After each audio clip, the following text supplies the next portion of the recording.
There is a scarcity of sugar at supermarkets. A draft white paper to address the increasing incidence of Alzheimer's. And in sports, Ryan Hines dropped as Barbados captain.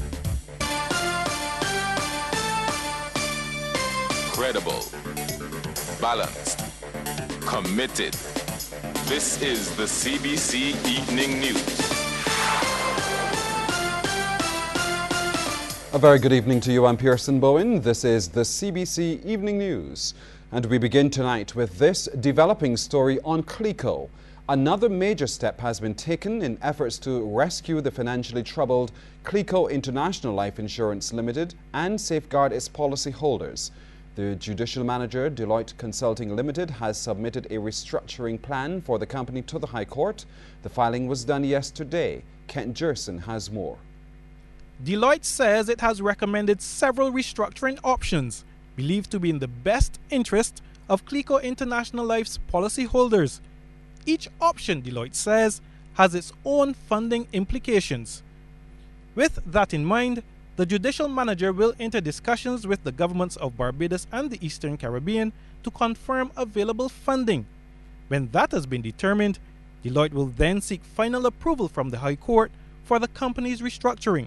The judicial manager has also revealed that its recommendation for a forensic audit of Clico International Life has been approved by the court.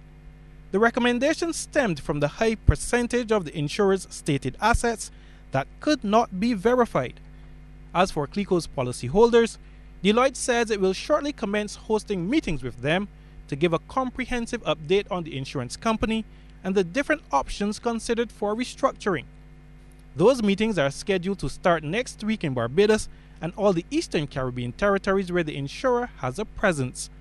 Policyholders will also receive letters explaining the potential impact the various restructuring options will have on their policies. Deloitte is also reminding policyholders that their policies remain in effect as long as the premiums are paid.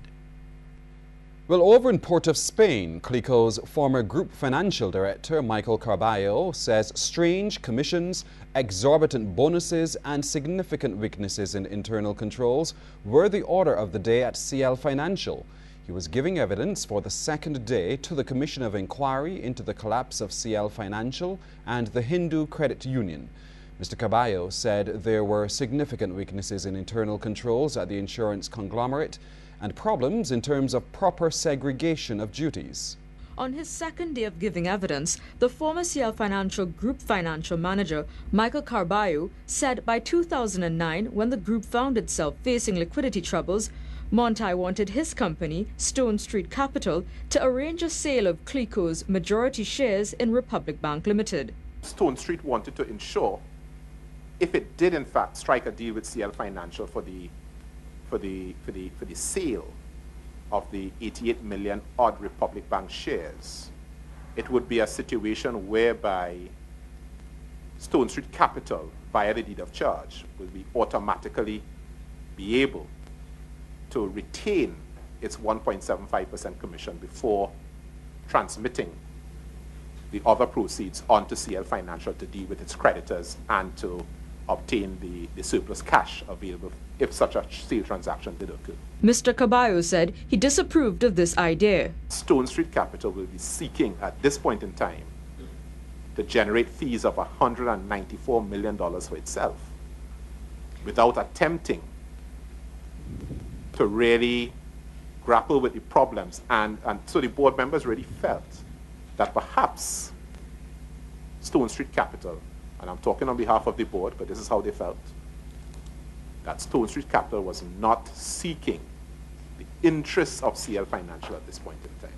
As CL Financial started talks with the government of Trinidad and Tobago by early 2009, the group's former chairman, Lawrence Dupree, told Carballo to let Montai take over the negotiations because, quote, the situation required political intervention, end quote. Montai was at the time the treasurer of the People's National Movement. The memorandum of understanding that was signed by Dupree and the government also left Carballo stunned. It did not appear as though any full analysis and the due diligence was done for it to be determined at that point in time that the sale of Methanol Holdings and the sale of Republic Bank would have been the best thing to do.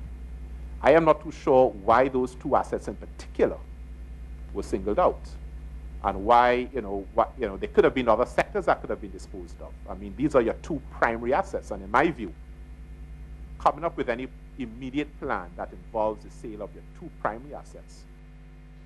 In other news now, supermarkets in Barbados are tonight reporting a shortage of brown sugar, but the Barbados Agricultural Management Company is promising that the problem will be rectified shortly.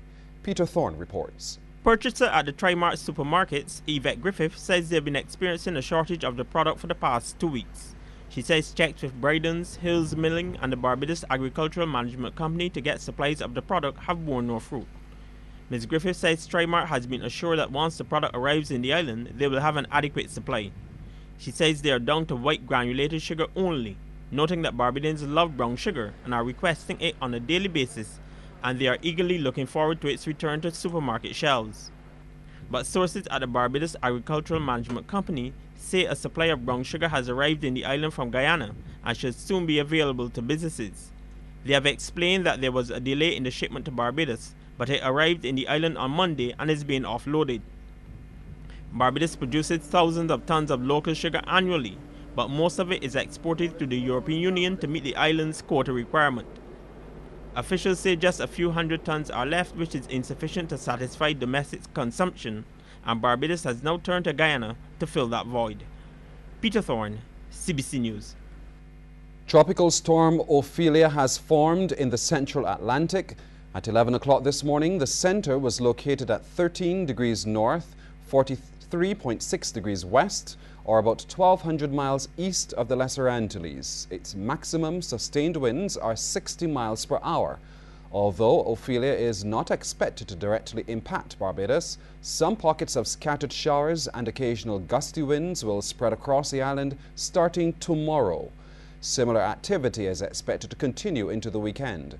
There will be above normal sea swells of up to about 5 meters later Friday into Saturday, and sea bathers and marine interests are advised to take all necessary precautions. Our weather presenter Selma Green will have more details on Ophelia later in the news. Over 3,500 elderly people in Barbados are suffering from Alzheimer's. This was revealed by Minister of Social Care Steve Blackett during a training seminar at the Savannah Hotel to mark World Alzheimer's Day. The seminar, titled Faces of Dementia, was organized by the National Assistance Board in collaboration with the Alzheimer's Association of Barbados. Minister Blackett says there is need for an expanded home care program and daycare facilities for the elderly who suffer from Alzheimer's and non-communicable diseases. He noted that such initiatives will be addressed in the draft White Paper on Aging, which will shortly become a national document. One important area which we must focus on is the provision of respite services to family members who are seriously affected by the extraordinary and often intensive demands of ongoing care. Respite care can be provided in the home, whereby volunteers or paid help is brought in for a few hours or even overnight to give the family caregiver a much-needed break. Alternatively, the patient can be taken to an out-of-home setting, say a specialized daycare or overnight facility. Respite care will go a long way in allowing the family member some measure of relief when needed from the stress and exhaustion of caregiving. Well, with people in their 40s and 50s now presenting with Alzheimer's, the social care minister believes the aging population will put added pressure on healthcare services. Indeed, management of the disease is labor-intensive and the drugs used are very expensive. Alzheimer's has been described in the literature as a silent epidemic, healthcare's ticking time bomb, and one of the most disabling and burdensome health conditions worldwide. But my friends, I'm all too aware that the emotional costs arising from Alzheimer's are even more staggering than the economic costs associated with the disease. The impact of Alzheimer's on the family members and other caregivers is often devastating. Not only do they see the physical deterioration of their loved ones, but they witness the changes in their mental state. Well, Director of the National Assistance Board, Karen Wilson, says early diagnosis is key to dealing with the disease. Early diagnosis allows people with Alzheimer's to plan ahead while they still have the capacity to make important decisions about their future. In addition, they and their families receive timely, practical information, advice, and support. By the end of the month, information on Alzheimer's will be more readily accessible thanks to the Kiwanis Club Pride of Barbados and Corporate Barbados. A booklet containing information on Alzheimer's is being readied for distribution to Barbadians. President of the club, Cynthia Blackman, presented the first copy today to the Alzheimer's Association of Barbados. The free publication will be available at doctors' offices, healthcare facilities, and the office of the Alzheimer's Association.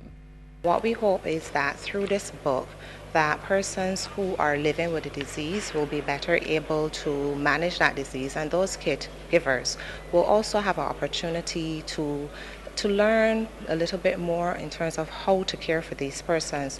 This book will contain information in relation to what is Alzheimer's disease, the myths associated with it.